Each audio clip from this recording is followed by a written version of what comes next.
Madame, Monsieur, bonjour et bienvenue à ce bulletin d'information. À la une, publication du calendrier des élections des candidats sénateurs, gouverneurs et vice-gouverneurs des provinces du Kwilu et du Nord Ubangi. Selon le communiqué de la Commission électorale nationale indépendante, la campagne électorale débute ce 29 pour prendre fin le 31 mars. Le vote interviendra le 2 avril, date à laquelle il y aura publication des résultats provisoires des scrutins. Suivez. La Commission électorale nationale indépendante CENI porte à la connaissance de l'opinion publique, conformément au communiqué de presse numéro 004/CENI/2025 du 13 mars 2025 relatif à la publication du calendrier des élections des sénateurs, gouverneurs et vice-gouverneurs des provinces du Kwilu et du Nord Ubangi. La campagne électorale démarre le 29 mars 2025. Elle prendra fin le 31 mars 2025 à minuit, heure locale. La durée de la campagne électorale des candidats sénateurs, gouverneurs et vice-gouverneurs de province est de 3 jours. Confère articles 138 et 167 de la loi électorale. Elle se déroulera au sein des assemblées provinciales et auprès des députés provinciaux dont les mandats ont été validés qui en constituent l'électorat. Les activités relatives à la campagne électorale se tiendront dans le strict respect des dispositions légales et de l'ordre public. Les réunions électorales se tiennent librement. Les organisateurs des manifestations et rassemblements électoraux veillent à leur bon déroulement, notamment en ce qui concerne le maintien de l'ordre public et le respect de la loi. Ils peuvent, les cas échéants, demander l'assistance des agents de la police nationale congolaise, PNC. Les candidats s'expriment librement au cours de leur campagne électorale. Toutefois, il est interdit de 1. Tenir des propos injurieux ou diffamatoires. 2. Tenir des propos susceptibles d'inciter au mépris envers les tiers, à la haine, au racisme, au tribalisme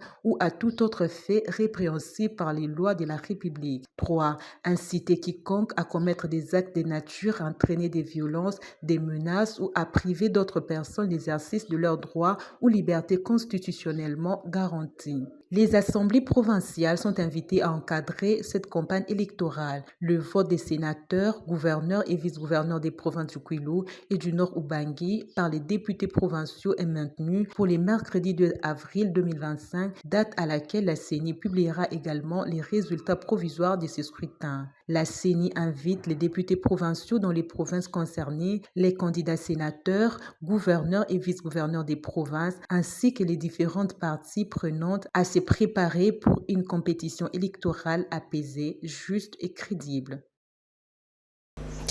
Les consultations en vue de la mise en place du gouvernement d'union nationale se poursuivent. Le regroupement politique ACP et allié de Jean-Tini Ngobila s'est soumis à l'exercice. Celui-ci appelle donc le Congolais à l'unité autour du chef de l'État pour sauvegarder l'intégrité territoriale du pays. C'était à l'issue de leurs échanges avec le conseiller du chef de l'État en matière de sécurité, Ida Maloba. Nous, c'est l'Alliance des Congolais progressistes et alliés, ACPA, regroupement politique dirigé par Jean-Tini Ngobila Mbaka. Nous sommes venus répondre à l'appel, à l'invitation du conseil spécial parce que le pays est en danger, tout le monde le sait. Le pays est en danger, nous avons été agressés et lorsque le pays se retrouve agressé, il est important que tous les enfants du pays, tous les patriotes se retrouvent ensemble pour essayer de bouter l'adversaire dehors, mais aussi de rechercher la cohésion nationale. Donc on s'est retrouvés pour venir répondre d'abord à la mobilisation du chef de l'État et nous avons échangé autour d'un certain nombre de principes qui vont édicter la formation de ces gouvernements, notamment la nécessité de reconnaître la légitimité des institutions en place, la nécessité de nous battre tous, de nous mettre ensemble pour sauvegarder l'intégrité du territoire national. Et là, nous avons rassuré le conseil spécial que la CPA, comme toujours, s'est toujours rangé derrière le chef de l'État sans condition. Et nous avons également échangé sur les conditions qui vont permettre de restaurer la confiance entre les fils du pays, parce que ça c'est très important. Et nous avons dit que pour le moment, le pays est en danger, le pays est agressé. Nous devons mettre nos égos, nos différents derrière tout pour nous ranger derrière les chefs de l'État. Donc on oublie tout, on se met ensemble pour résoudre d'abord les problèmes qui nous concernent, parce qu'on l'a toujours dit, nous avons nos partis politiques, nous avons tout, mais sans État, sans pays, il n'y aura pas de parti politique. Donc il est très important que nous puissions d'abord sauvegarder l'unité nationale, et voilà pourquoi nous sommes là, et c'est autour de ces questions que nous avons eu à discuter, et pour le reste, je pense qu'on s'est mis d'accord sur un certain nombre de points, dont la primauté reviendra certainement à nos autorités morales, mais aussi à celui qui a initié la mission. L'épidémie de choléra a été officiellement déclarée dans la province du Maniema, ce après que les échantillons prélevés dans ce coin et envoyés à l'INERB ont été testés positifs, à en croire le gouverneur de la dite province.